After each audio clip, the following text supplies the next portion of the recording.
Malians have cast their votes for a new president they hope will usher in a new era of peace in the West African nation, with international montiors reporting satisfaction with voting conditions. Polls closed shortly after 6 p.m. on Sunday in a runoff that pits Ibrahim Boubacar Keita, a former prime minister, against Soumaila Cisse, a former finance minister. The two candidates have declared themselves confident of victory in the runoff, called after none of the 27 candidates in the first round on July 28 achieved an outright majority. Al Jazeera's Ahmed Idris, reporting from the capital Bamako, said that EU observers were happy with the vote, the result of which should be known by the end of the week. Logistics problems in the first round were largely solved, he said. They were happy, thinking that this will probably run according to plan. However, he said bad weather and apathy may have affected turnout. There is a fear that the turnout will drop by 10% on the first round, he said. About 50% of Mali's 7 million voters participated in the first round of voting. Keita is the favorite,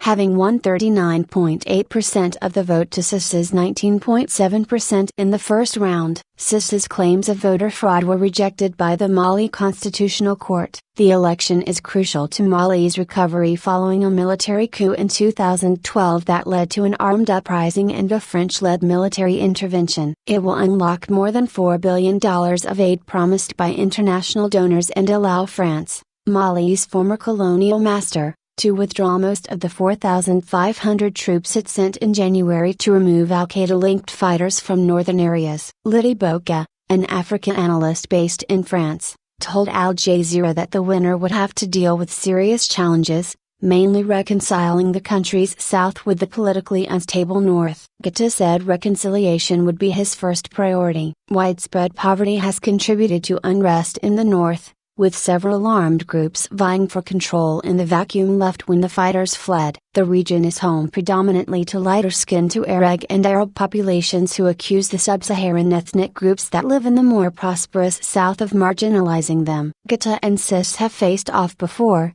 losing the 2002 presidential election to Ahmed, who was overthrown by a military junta in March 2012 as he was preparing to end his final term in office.